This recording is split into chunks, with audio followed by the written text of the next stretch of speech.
திருக்கோவை சத்யன், ஒரு நபர் ஆணையம் அமைக்கப்பட்டது.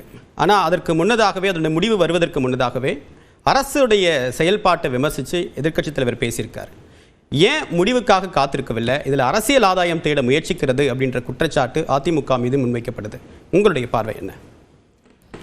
மாலை வணக்கம். அனைவருக்கும் சரஸ்வதி பூஜா மற்றும் விஜயதசமி நல்வாழ்த்துக்கள். சார், இது மொத்தமாக இதை அரசியலாக்குனது திமுக தான், அதில் மாற்றுக்கிறதே கிடையாது. தன்னோட நிர்வாக தோல்வியை மறைக்கிறதுக்கு, மடைமாற்றம் பண்ணுவதற்கு அவங்க அடுத்தடுத்து செய்யக்கூடிய செயல்கள் தான் எல்லாருக்கும் சந்தேகத்தை கிளப்பிச்சே ஒழிய இவர்களுடைய நடவடிக்கை தான், எங்கள் அப்பா குதிரைக்குள்ள இல்லைங்கிற மாதிரி இவங்களோட நடவடிக்கை தான் அடுத்தடுத்து சந்தேகங்கள் வலுப்பெற காரணமாகி அனைவரோட கோரிக்கை சிபிஐ என்கொயரி வேணும் அப்படிங்கிற மாதிரி முன்னுக்கு பின் முரணான தரவுகள் சம்மனை அனுப்பாமல் ஆஜராகிற மாதிரி ஒரு ஒன் விமன் கமிஷன் அமைச்சிட்டிங்கல்ல, நீங்கள் தான் பெருமையாக பேசுனீங்க. இங்கே மரியாதைக்குரிய சரவணன் பேசுறதுக்கு விந்தையாக இருக்குது, அதுன்னு ஒரு பெரிய விஷயமானு கேட்குறாரு. இங்கே அப்போயே உங்கள் முதல்வர் அன்றைக்கி நைட்டே அறிவிச்சார். டேர்ம்ஸ் ஆஃப் ரெஃபரன்ஸை நான் வரத்துக்கு முன்னாடி மீடியாவை பார்த்து chief secretary, additional chief secretary பேசுறது, டிஜிபி பேட்டி கொடுக்குறது, அமைச்சர்கள் பேட்டி கொடுக்குறது, வீடியோவை போட்டு காட்டுறது, மீடியா ட்ரையல் நடத்துறீங்க உட்காந்து. அப்போ இவர்களுடைய நடவடிக்கை எதுவுமே மக்களிடம் நம்பிக்கை கிடைக்காத மட்டும் இல்லை, மற்ற எந்த அரசியல் கட்சிக்கும் நம்பிக்கை இல்லைங்கிறது தான் அதனுடைய வெளிப்பாடு தான். அது நிர்வாக தோல்வியை மறைக்கிறதுக்கு, மடை மாற்றுவதற்கு ஆரம்பித்து திமுக எங்கே ஆரம்பிச்சுன்னு மட்டும் சொல்ல ஆரம்பிச்சிரு. இந்த ஒரு துயர சம்பவத்தை மடை மாற்றுவதற்கு இதில் எவ்வாறு அரசியல் ஆதாயம் கிடைக்கலான்னு ஆரம்பித்த வேலையை திமுக பண்ண வேலை தான். முதல் கட்டம் என்ன நினச்சாங்கன்னா, திமுக விசஸ் அதிமுக ஒரு 160 தொகுதிக்கு சுற்றுப்பயணம் போட்டு மக்களோட பெருவாரியான ஆதரவை கிடைத்திருக்கு, இதை தடுக்கிறதுக்கு ஒரு வாய்ப்பாக அமையுமா அப்படிங்கிறது முதல் குற்றச்சாட்டு அவங்க தான் தாவாக்கா மேலே வைக்க ஆரம்பித்தாங்க. எங்கள் மரியாதை கூட போய் எல்லாரும் தாவாக்கா தவறே செய்யவில்லைன்னு இது வரைக்கும் ஒரு ஸ்டேட்மெண்ட் கொடுக்கல.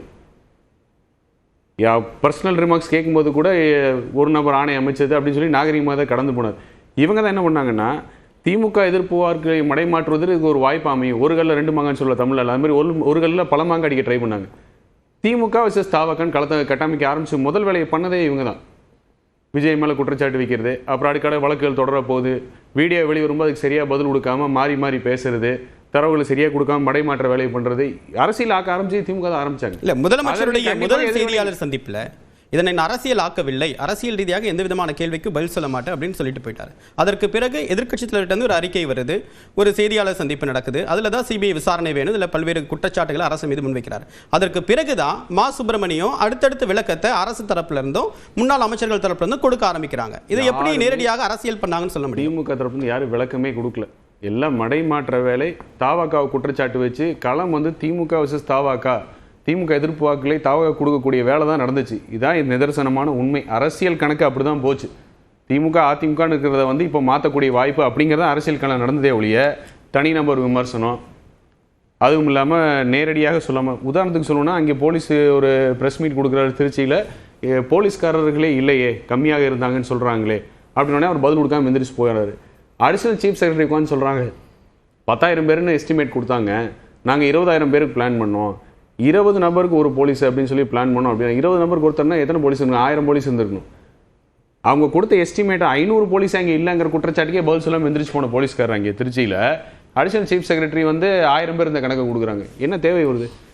ஒன் விமன் கமிஷன் ஆணையம் இருக்குது, ஆணையத்தில் அவங்க போய் விசாரணை பண்ணும்போது பின்னாலேருந்து போலீஸ்காரர் பேசுன்னு கையாட்டின வீடியோவெல்லாம் பார்க்குறோம்.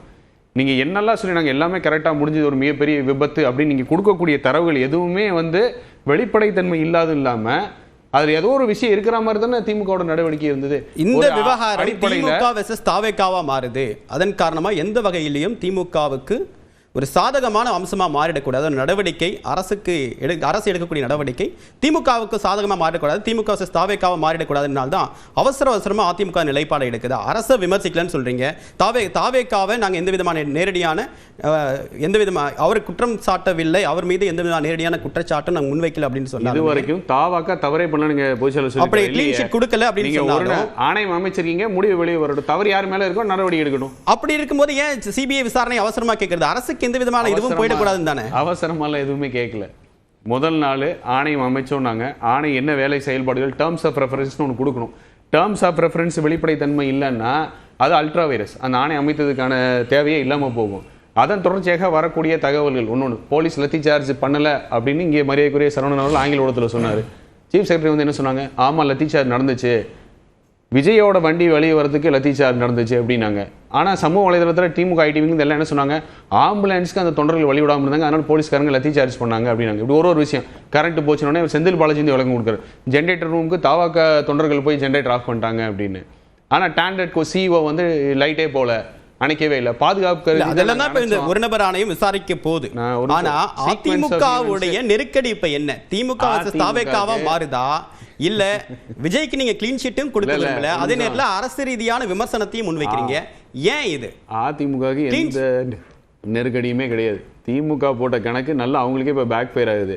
இப்போ முடிச்ச உடனே சிபிஐ என்கொயரின்னு எங்கே கூட்டு வெளிப்பட்டுமோன்னு பயந்து இதை இப்போ கூட்டணி கணக்காக மடை மாத்திர வேலையை திமுகவும் தோழமை கட்சியும் தான் பண்ணிட்டு இருக்கு. விஜய் 3 நாளைக்கு அங்கே இல்லை, எதிர்ப்பு, மக்கள் அதை வந்து விரும்பல அப்படிங்கிறது உண்மைதான். அதில் ஒன்றும் பூசி முழுவதற்கு ஒன்றுமே இல்லை. 3 நாள் ஆகுமா ஒரு தலைவருக்கு? தலைவர் அந்த இடத்த விட்டே போயிட்டாரு, அரசியல் கட்சி தலைவர்னு சொல்கிறாரு, 3 நாள் அங்கே இல்லவே இல்லை அப்படின்னு சொல்கிற குற்றம் சாட்டு வச்ச திமுகவும் மரியாதைக்குரிய விடுதலை சிறுத்தை கட்சியில் சார்ந்த தோழர்களும் 3 நாள் ஆச்சா மரியாதைக்குரிய திருமாவர்கள் கேள்வி கேட்கறக்கு ஏன் விஜய் மேலே வழக்கு பதியலை அப்படின்னு. மற்றவங்க மேலே வழக்கு போயிடுச்சு, 4 நாள் கழிச்சு அதை கேட்கணும். ஸோ இப்போ இந்த மடை மாற்றும் வேலையை கூட்டணி கட்சிகளோட வச்சு கஷ்டப்பட்டு முயற்சி பண்ணுறாங்க. இதை கூட்டணி கணக்காக இப்போ ட்ரை பண்ணுறது யார்? ஃபஸ்ட்டு டிஎம்கே வர்சஸ் தாவக்கான்னு ட்ரை பண்ணாங்க, அது பேக் ஃபயர் ஆச்சு. வேற ஏதோ ஒரு வேலையை பண்ணுவோம் அப்படின்னு முயற்சி. அடுத்து இப்போ கூட்டணி கணக்கு கையில் எடுத்துட்டு இவங்களா தான் சிக்கலை எடுத்து தன்னோட தலையில் மண்ணலி இவங்க தான் திமுக தான் போட்டுக்கிறாங்க. காலம் இன்னும் அதிமுகங்கிறது அவர் பிரச்சாரம் போகிறதும் சரி, மக்களை சந்திப்பதும் சரி, அது பாட்டுக்கு போய்கிட்டு தான் இருக்குது. இதில் அதிமுக நெருடலோ அவசரமோ எதுவுமே கிடையாது. நெருக்கடிங்கிறதே அதிமுக இதில் இல்லையே. சரி, முதல் சுற்று கருத்தை எடுத்துக்கிறேன். திரு வன்னியரசு, இப்போ களம் திமுக வெர்சஸ் தாவேக்காவா மாற்றினதே திமுக தான். ஆனால் 3 நாட்கள் கழித்து தான் விசிகாவுடைய தலைவர் இந்த மாதிரியான குற்றச்சாட்டை முன்வைக்கிறார் அப்படின்னு சொல்லிட்டு கோவை சத்யன் சொல்கிறார். உங்களுடைய பார்வை, 3 நாட்கள் கழித்து தாவேக்காவுக்கு பின்னணியில் பாஜக இருக்கு அப்படின்ற விமர்சனமும், விஜய் மீது நடவடிக்கை எடுக்காதது ஏன், வழக்கு பதிவு செய்யாதது ஏன் அப்படின்ற ஒரு கேள்வியை விசிகா முன்வைப்பதற்கான காரணம் என்ன? இன்றைக்கு பெருந்தலைவர் காமராஜர் அவர்களுடைய நினைவு நாள். 1966 வந்து டெல்லி ஜந்தர் மந்தரில் அவரை வந்து சனாதன கும்பல் படுகொலை செய்ய முயற்சி செய்தது, உயிரோடு எரிக்க முயற்சி செய்தது. அப்படிப்பட்ட ஒரு பெருந்தலைவர் அவருடைய இந்த நினைவு நாளில் விடுதலை சிறுத்தைகளின் சார்பில் எங்களுடைய செம்மார்ந்த வீர வணக்கத்தை தெரிவித்துக் கொள்கின்றோம். எப்படி பெருந்தலைவர் காமராஜர் அவர்கள் இந்த சனாதன கும்பலுக்கு எதிராக களமாடினாரோ அப்படித்தான் விடுதலை சிறுத்தைகள் தமிழ்நாட்டில் களமாடி வருகின்றோம். இன்றைக்கு இந்த சம்பவம் விஜய் அவர்களோடு இணைந்து பாஜக இந்த படுகொலை சம்பவம் அப்படிங்கிறது பாஜகவும் தாவேக்காவும் இணைந்து நடத்திய ஒரு மிக மோசமான ஒரு ஸ்டாம்பு, ஒரு நெரிசல் படுகொலைகள். வேணுமென்றே எங்க இருந்து வராங்க? பாஜக எங்க? தாவேக்காவோட நிகழ்வு தானே அது. பாஜக எங்க இருந்து வராங்க? இல்ல நான் அது சொல்றேன், நான் தயவு செய்து சொல்ல விடுங்க. எப்பவுமே பாரதிய ஜனதா கட்சிக்கு வந்து ஒரு வன்முறை பயங்கரவாதத்தின் மீது தான் அவர்களுக்கு எப்போதுமே ஒரு நம்பிக்கை உண்டு. தமிழ்நாட்டில் இன்றைக்கு திராவிட முன்னேற்ற கழகத்தின் தலைமையிலான ஒரு திராவிட கருத்தியல் அரசு செயல்பட்டு கொண்டிருக்கிறது. இந்த அரசை வீழ்த்துவதற்கு பல ஒட்டுக்குழுக்களை அவர்கள் இயக்கி விடுகிறார்கள், இறக்கி விட்டிருக்கிறார்கள். அப்படிப்பட்ட ஒட்டுக்குழுக்கள் முதலில் வந்து RSS, இந்தியா முழுக்க RSS ஒட்டுக்குழுக்கள் அல்லது அவருடைய துணை அமைப்புகள் என்று சொல்லக்கூடிய அமைப்புகள் எல்லாமே வந்து நீங்க ஒண்ணுன்னா பார்க்கலாம். அபினவ் பாரத்னு ஒரு அமைப்பு, துர்கா வாகினின் ஒரு அமைப்பு, ராஷ்டிரிய ஜாங்தான் மஞ்ச்ங்கிற ஒரு அமைப்பு, சனாதன் சன்ஸ்தா அப்படிங்கிற ஒரு அமைப்பு, ABVP வனவாசி கல்யாண ஆசிரமம், இதெல்லாம் இந்திய அளவில் வந்து செயல்பட்டு கொண்டிருக்கின்ற அமைப்பு. அதோடு சேர்ந்து தமிழ்நாட்டில் இப்பொழுது அந்த துணைநிலை அமைப்புகளாக ஒட்டுக்குழுக்களாக செயல்பட்டு கொண்டிருக்கிற அமைப்புகள் அப்படின்னா ஒன்று வந்து தாவேகா, 2வது நாத்தாக்கா. இந்த 2 அமைப்புகளை, இந்த ஒட்டுக்குழுக்களை வைத்துக்கொண்டு தமிழ்நாட்டில் ஒரு சமூக பதற்றத்தை அல்லது திமுக மீதான வெறுப்பு அரசியலை, திராவிட கருத்தியல் மீதான வெறுப்பு அரசியலை கட்டமைக்க வேண்டும் என்பதுதான் அவருடைய உத்தி. அதுல நாத்தாக்காவினுடைய சீமானை வந்து நீங்க திராவிட கருத்தியலுக்கு எதிராக பேசுங்கன்னு சொல்றது. இவர் வந்து விஜயை வைத்துக்கொண்டு திராவிட கருத்தியலுக்கு ஆதரவாக பேசுவதை போல பேச வைத்து திமுக மீதான வெறுப்பை கட்டமைப்பது அப்படிங்கிறதா அவருடைய உத்தியா இருக்கின்றது. இதுதான் பாஜகவினுடைய செயல் உத்தி. இப்ப இந்த நேரடியா பாயிண்ட் வரேன் நான். இப்ப இவ்வளவு மோசமான ஒரு பயங்கரவாத சம்பவங்களை செய்த இயக்கங்கள் பின்னணியில தான் இவங்க வந்து செயல்படுறாங்க. RSS இயக்கத்துக்கு பின்னாடி தான் இவங்க வந்து செயல்படுறாங்க. ஏன் இதை நான் வந்து சொல்றேன் அப்படின்னா, இப்ப வந்து நீங்க வந்து அபினவ் பாரத் அமைப்பு அப்படின்னா அவர் சாதாரண அமைப்பு இல்ல. இவங்க வந்து நீங்க வந்து மாலைகான் குண்டுவெடிப்புல தொடர்புடைய ஒரு அமைப்பு தான் அந்த அமைப்பு. அதுல வந்து இருந்தவங்க விடுதலை செய்யப்பட்டாங்க. அது வேற கதை. அது நம்ம அது விரிவா அதுல பேச முடியாது. அதே போல மிக முக்கியமா வந்து இதுல வந்து சனாதன சன்ஸ்தா அமைப்பு அப்படிங்கிறது வந்து பெங்களூர்ல வந்து கௌரி லங்கேஷ் படுகொலையில வந்து சம்பந்தப்பட்டவங்க. அதே போல வந்து கோவிந்த் பன்சாரே 2015 நடந்த படுகொலை. கல்புரிக்கு அது 2015. 2013 வந்து நரேந்திர தபோல்கர். இந்த படுகொலை எல்லாம் இந்த அமைப்பு, இந்த சனாதன சன்ஸ்தா அமைப்பு தொடர்புடையது. இவர்கள் வந்து இந்தியா முழுக்க இந்த மாதிரியான ஒரு கட்டமைப்பை உருவாக்கி வருகிறார்கள். அப்படித்தான் தமிழ்நாட்டில் விஜயை வைத்து அவர்கள் வந்து ஏன்னா அதிமுகவை வந்து அவர்கள் வந்து இவ்வளவு ஒரு மாசு கூட்ட முடியாது. அதிமுக வந்து அவங்க கபலீகரம் பண்ணிட்டாங்க.